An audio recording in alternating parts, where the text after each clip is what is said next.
পেয়েছিলাম নাকি ঘরের মধ্যে মরা নাকি ভালো না, আত্মা বোধহয় ছাদে আটকে যায়, এরকম একটা কিছু ধারণা আছে।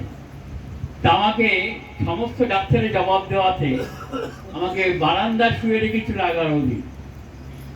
সমস্ত অ্যালোপ্যাথি হোমিওপ্যাথি কবিরাজি সব ডাক্তাররাই জবাব দিয়ে দিয়েছে। আমার নিজের মার বাবা নীলরতন সরকারের অ্যাসিস্ট্যান্ট ছিলেন, নামকরা ডাক্তার ছিলেন, তিনিও বসে হাওয়া করে কাঁদছেন।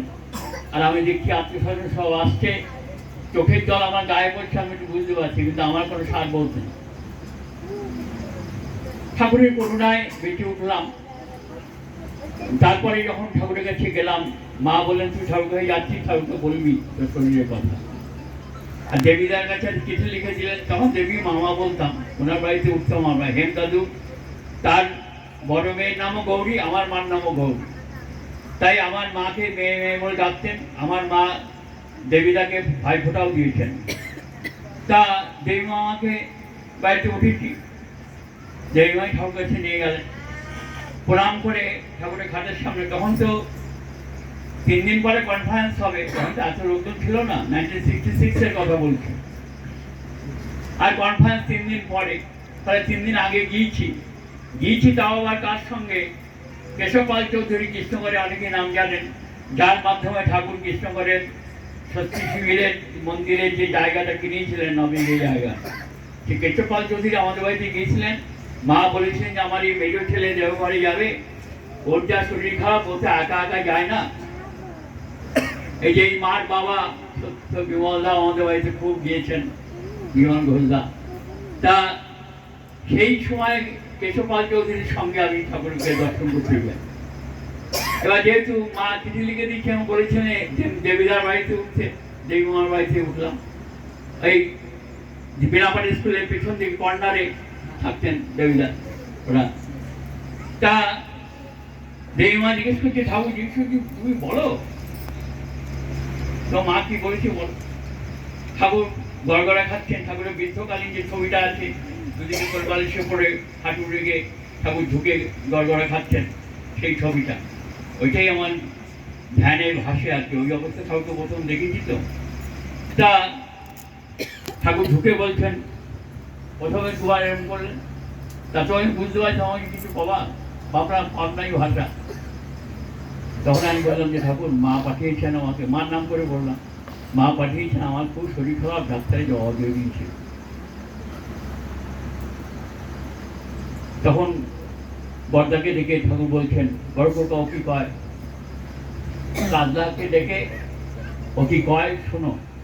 তখন পুজোর কাজলদা ওই ছোট ঘরটায়, যে ঘরে বারান্দা মায়েরা শঙ্খ বাজেন এখন, ওইখানে দিদি বর্দা বসতেন, পাশে একটা গদির মতো একটা আসন ছিল, সেখানে কাজলদাও বসতেন। তারপরে ঠাকুর বাবাকে প্রণাম করে যখন বর্দাকে বলেছি, কাজলদাকে বললেন, কাজলদা তখন এখন যেখানে ভোগের প্রসাদ দেওয়া হয়, লাইন দিয়ে আমরা হাত পেতে নিই, ওইখানেই ছোট মা কাজলদা থাকতেন। এখন তো সব ভেঙে চুরে নতুন করে মেমোরিয়াল করা হয়েছে গড় বাংলোটা। তা ওইখানে তখন যেতে বললেন।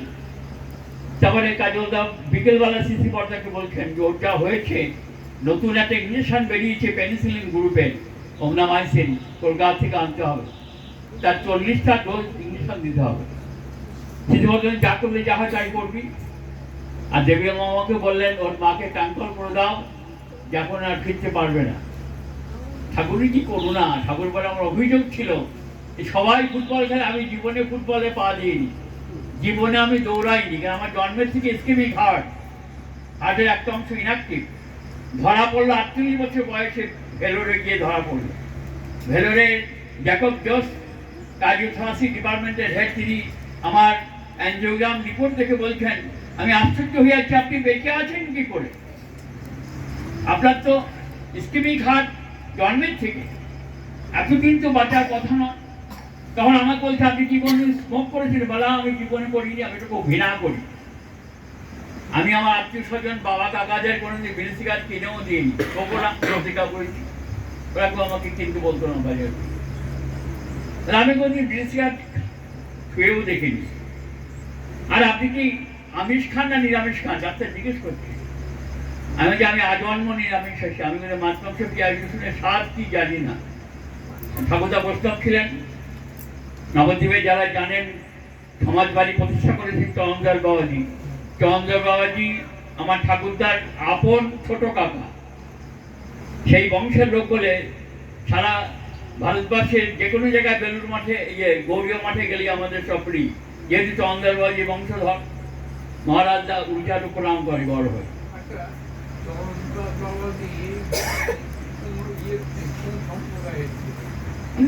বৈষ্ণব সম্প্রদায়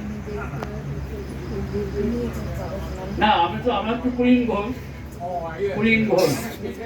ওই শঙ্করের লেখা ভারতের সাধকের ৩য় খণ্ডে ওনার জীবনী আছে। তাতে আছে যশোরের মহিষখোলা গ্রামে নড়াইল সাব ডিভিশনে বিখ্যাত ঘোষ বংশের জন্ম। ওই বংশেরই ছেলে আমি। তা বৈষ্ণব বংশ বলে ঠাকুরদার জন্যে আমাদের বাড়িতে মাছ মাংস উঠত না। আমাদের জন্মের আগে থেকেই বাবা মা নিরামিষ খান, ঠাকুরদার দৌলতে। তা আমি ডাক্তারকে বললাম যে আমি আজন্ম নিরামিষ আসি। ডাক্তার তখন বলছে এই জন্যেই গড আপনাকে বাঁচিয়েছে। তা আমি তখন ডাক্তারকে বললাম, কথাবার্তা হাফ ইংলিশ হাফ বাংলায় হচ্ছে, পাশে একজন বাঙালি ডাক্তার আছে। আর ডাক্তার এত বাঙালি রোগী যায় বলে ডাক্তার একটু বাংলা বলছে। তখন আমি ডাক্তারকে বললাম, আমি যার পূজা করছি ছোটবেলা থেকে তিনি স্বয়ং গড, তার ইচ্ছায় তার করুণায় বেঁচে আছে। তা যাই হোক এই ঘটনা। তারপরে ঠাকুর বললেন 40 দিন আশ্রমে থাকলাম। প্রথমে দর্শনে ঠাকুর বেড়াতে যান, ঠাকুরের সঙ্গে সঙ্গে বেড়াতে গেল। স্মৃতিবদ্ধে গাড়ি ড্রাইভ করে নিয়ে যাচ্ছেন। যতক্ষণ বল বাংলো পার না হয় ঠাকুরের জানলা কাল ধরে ধরে হাঁটতাম। আর ঠাকুর বাচ্চা ছেলের মতো এরকম তাকাতেন আর কি মধুর হাসতেন, মুখের দিকে তাকিয়ে, সবার মুখের দিকে তাকাতেন। এক অপূর্ব ব্যাপার। এবং উনি যে বলছেন আমিও অনেকের ঘটনা জানি। একদিন অজিত কৃষ্ণ বসু সাহিত্য সম্মেলনে এসছেন, সস্ত্রীক, ঠিক এই ঘটনায়। জ্ঞানদা তখন সেক্রেটারি, জ্ঞানদা নিয়ে এসছেন কলকাতা থেকে। এবার সাহিত্যিকের দূর থেকে দেখেই ঠাকুর মুখ ঘুরিয়ে নিয়ে বসেন। জ্ঞানদা হয়তো ঠাকুর যেরকম করেন না, আমি নিজের চোখে দেখেছি। কেউ সম্ভ্রান্ত লোক, এমনকি থানার সাব ইন্সপেক্টর এলেও ঠাকুর খাটের থেকে দাঁড়িয়ে পড়তেন, খাটের সামনে ঠ্যাং নামিয়ে দাঁড়িয়ে পড়তেন। তিনি বলবেন তবে ঠাকুর বলবেন, এমন চোখে দেখা। সেই ঠাকুর মুখ ঘুরিয়ে নিচ্ছেন, কি ব্যাপার? জ্ঞানদাও একটা অপ্রস্তুত হয়ে পড়েছেন। কলকাতা থেকে বিশিষ্ট সাহিত্যিক এসছেন, সাহিত্যিকের নামটা আমি বলছি না, অনেকে তার বই পড়েছেন জানেন। তিনি আবার তার নামের আদ্যক্ষর দিয়ে সংক্ষেপে লেখেন। তা 2-3 বার এরকম হচ্ছে। জ্ঞানদা আবার ঠাকুর যেদিকে ঘুরছেন সেদিকে ঘুরছেন, আবার ঠাকুর মুখ ঘুরিয়ে নিচ্ছেন। 2-3 বার হওয়ার পর জ্ঞানদা একটু অবাক হয়ে তখন ঠাকুর তাহলে এনাদের নিয়ে সাহিত্য সভায় যায়। তখন মেন প্যান্ডেলে সাহিত্য সভা হবে একটু পরেই। ঠাকুর মাথা নাড়লেন, বহু কাজ দেখালেন। জ্ঞানদা মনে মনে ভাবছেন ওখান থেকে এসে ঠাকুরকে জিজ্ঞেস করতে হবে, ঠাকুর মুখ দেখালেন না কেন?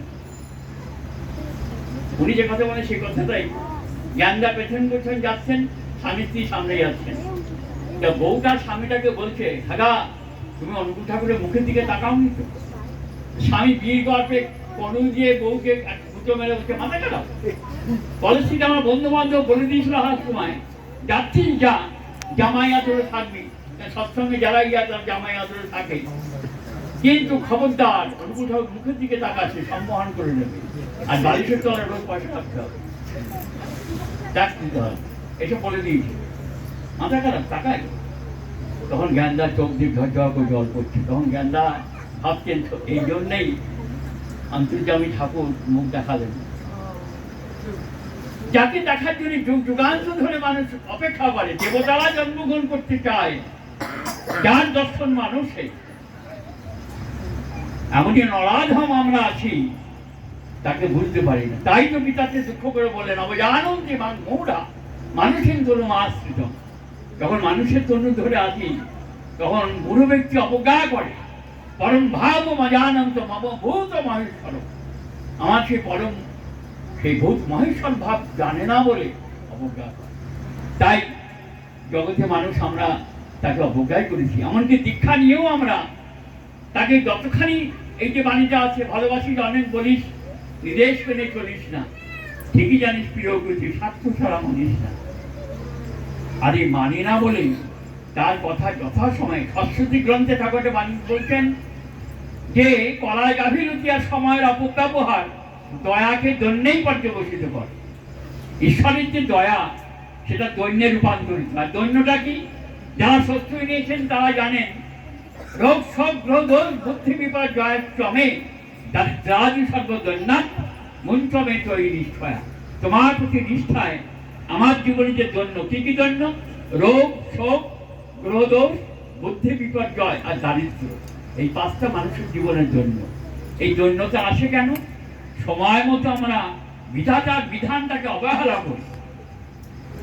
যখন যা করা তখন যেটা করি না বলি তার ফল ভোগ দেওয়া। দীক্ষা নেওয়া বলে এখন না পরে হবে। বাবা মা নিয়েছে, ছেলেদের দীক্ষা দিচ্ছে না। ঋত্বিক হিসেবে যখন ঘুরি, অনেক গাজন করছি, বাবা মা তখন দুঃখ হয় যে বাবা মা সত্যিকারের ছেলে মেয়ের মঙ্গল চায় কিনা। তাদেরই ওই হজম হয়নি ঠাকুরের বাণীটা। দীক্ষা যে কেন নিতে হবে সেটা হজম হয়। যদি হতো তাহলে ছেলে মেয়েরা দেরি করতো না, দীক্ষা দেওয়ানোর জন্য ব্যস্ত হয়ে উঠত। মানে রক্ষা করার একমাত্র মালিক হচ্ছেন তিনি। শয়তানেরই কবল থেকে রক্ষা করার একমাত্র মালিক তিনি। তাই পিতামাতা যে সত্যিকারের সন্তানের মঙ্গল চায়, যত তাড়াতাড়ি সম্ভব। এখন তো আচার্যতে বলছেন 5 বছরের নাম বাবা মাই শুনিয়ে দিতে পারে, তাই তো? ঋত্বিক লাগবে কেন? লিপিবাস করতে গিয়ে আমরা দেখছি ঋত্বিক দিয়ে যারা নাম পেয়েছে তাদের আর দীক্ষা দেয়নি বাবা মা। ইষ্টবিধি করছে, কিন্তু লিপিবাস করতে গিয়ে দেখা যাচ্ছে তার কোনো দীক্ষাপত্রই নেই। এই জন্যে এখন ওটা নিয়মটা চেঞ্জ হয়েছে যে 5 বছরে যে নাম দেওয়াটা সেটা বাবা মাই দিয়ে দিতে পারে। আর ঋত্বিককে ডেকে দেবে ওই 11 ক্লাস হলে যে দীক্ষাটা, সেটা ঋত্বিককে ডেকে দেবে, তবেই দীক্ষাপত্রটা সই হবে, রেকর্ড থাকবে। তাই আমরা ঠাকুরকে যারা গ্রহণ করেছি জন্মান্তরে ভাগ্যবল। আমি ননীদার সঙ্গে 1970-তে হায়ার সেকেন্ডারি পরীক্ষা দিয়ে 1 মাস আমাদের সর্বভারতীয় সৎসঙ্গের সেক্রেটারির সঙ্গে ঘুরেছিলাম তার তলবি বাহক হয়ে। তার যিনি যে ব্যাগ করতো আমাদের হাবড়ার নামটা ভুলে যাচ্ছি, সে অসুস্থ বলে আসেনি। তা আমাদের বাড়িতে উৎসবে এলেন। তা মাকে জিজ্ঞেস, তোমার এই মেজর ছেলে পরীক্ষা তো হয়ে গেছে, ওকে একটু দাও আমার সঙ্গে, 1 মাস ঘুরবে। আমার তো খুব আনন্দ। ঠাকুরের সঙ্গ করা, পুরনো মানুষদের একটু পিঠ টিপতে পারলে, একটু পিঠে তেল দিতে পারলে, একটু পা টিপতে পারলে খুব আনন্দ লাগে আমার। আমি ছোটবেলায় সুশীল বসু তারও পিঠ টিপে দিয়েছি, শরৎ হালদারকে পিঠে তেল দিয়ে দিয়েছি জ্যোতি আশ্রমে। তা আমার খুব ইচ্ছে করে ঠাকুরের সঙ্গ করা মানুষদের যদি একটু বাস্তব সেবা করতে পারি, জীবনটাও ধন্য মনে হয়। বললাম, তা ননীদার মুখে শুনেছি এই ঠাকুরের সামনে সারস্বত সম্প্রদায়ের একজন সন্ন্যাসী এসছেন, সঙ্গে প্রায় শতাধিক তার মানে শিষ্য সামন্ত। একেবারে আজান সেই সাষ্টাঙ্গে প্রণাম করে ঠাকুর দিকে তাকিয়ে সে সন্ন্যাসী বলছে, তুমি এখানে? তোমাকে আমি সারা ভারতবর্ষ দুনিয়া ঘুরে ঘুরে খুঁজে বেড়াচ্ছি, তুমি এখানে বসে রাজ করছো, গড়গড়া খাচ্ছ। ঠাকুর তাকিয়ে আছেন, সেও তাকিয়ে আছে, চোখ দিয়ে ঝরঝর করে জল করছে। 1 ঘন্টা তাকাতাকি হচ্ছে, কোনো কথা নেই। শিষ্যরা সব দাঁড়িয়ে আছে। 1 ঘন্টা পরে ঠাকুরকে আবার সাষ্টাঙ্গে প্রণাম করলো, শিষ্যরাও করলো। ঠাকুর থেকে সামনে দিয়ে পেছন ফিরে ফিরে আশ্রম থেকে বেরিয়ে যাচ্ছে। যখন বেরিয়ে চলে গেল তখন ননীদা ঠাকুরকে জিজ্ঞেস করছেন, ঠাকুর আপনি যে বলেন মানব জন্মে সবচেয়ে বড় সাধনাই হচ্ছে সদ্গুরু লাভ, তা আপনাকে দেখলো চিনলো, ওই দীক্ষা তো নিল না। ঠাকুর প্রথমে কিছু বলতে চান না সহজে। ননীদার পীড়াপিড়িতে ঠাকুর 3-4 বার জিজ্ঞেস করতে, তখন ঠাকুর বললেন, শোন, ও যা সাধন ভজন করেছে এতকাল, তাতে এই জন্মে খালি দর্শন। তাহলে এই কথাটা শুনে কি মনে হয়, আমরা যারা তাকে গুরুপদে বরণ করার সৌভাগ্য লাভ করেছি, আমাদের সাধন ভজন এই সন্ন্যাসীর থেকেও বেশি, না হলে ঠাকুরকে গুরুরূপে পেতাম না। স্মৃতিপদে একটু প্রসঙ্গে 3য় খণ্ডে বলছেন, বহু জন্মে সুকৃতি থাকলে সদ্গুরু লাভ হয়, আরো বহু জন্মে সুকৃতি থাকলে তবে তার পথে চলা যায়। তাকে প্রতিষ্ঠা করা সারা জীবন, যেটা দীক্ষার সময় করাল করেছিলাম, এই প্রতিষ্ঠা নিত্য যজন ইষ্টবিধি নিত্য কর্ম। এই যে পঞ্চপ্রদীপ ছাড়া এই জীবনে বাঁচা যাবে না। ভাবা বলা করা, এই যে অনেকে এখন কবচ ধারণ করছে, এখন দেখবেন সোনার এমন দোকান নেই যে দোকানে কোনো জ্যোতিষী বসে না। কবজের রমরমা, খালি আংটি, সব হাতে আংটি, হাতে আংটি, মাজায় আংটি, মাজায় মাধুরী। সে কবচের পুরো কথাটা কি ঠাকুর ব্যাখ্যা করলেন? ক মানে করা, ব মানে বলা, চ মানে চলা। করা, বলা, চলা। গ্রহদোষ মানে আমার ব্যক্তিত্ব চলনে আমি যেটা গ্রহণ করি ওইটাই গ্রহদোষ। ওই নেপচুন, প্লুটো, বৃহস্পতি, মঙ্গলের অ্যাকশন খুব কম, কিন্তু আমি যেটা গ্রহণ করি, খারাপটা যেটা গ্রহণ করি, এ পথে তবে সম্মুখে আছে দুটি পথ, জীবনের পথ আর মরণের পথ। আমার যেটা পছন্দ হবে তাই পুজোবা দাদা সঙ্গীতে লিখলেন, তব ইচ্ছা আমারও ইচ্ছা করি, মায়ার সাগর অনায়াসে দেব পার। তার ইচ্ছাটাকে আমার ইচ্ছা করে নিয়ে এই যুগের সাধনা। গুরুজা বলেন, যত্নতা রক্ষা করে অভ্যাসে চরিত্রগত করতে নিয়ত চেষ্টা করো, তাই সাধনা। এই সাধনায় যেন আমরা সবাই সিদ্ধি লাভ করি, এই কথা বলে আমি আপনাদের সবার শান্তি শান্তি মঙ্গল আবার ঠাকুরকে অনেক প্রার্থনা করে আমার বক্তব্য শেষ করি। জয়।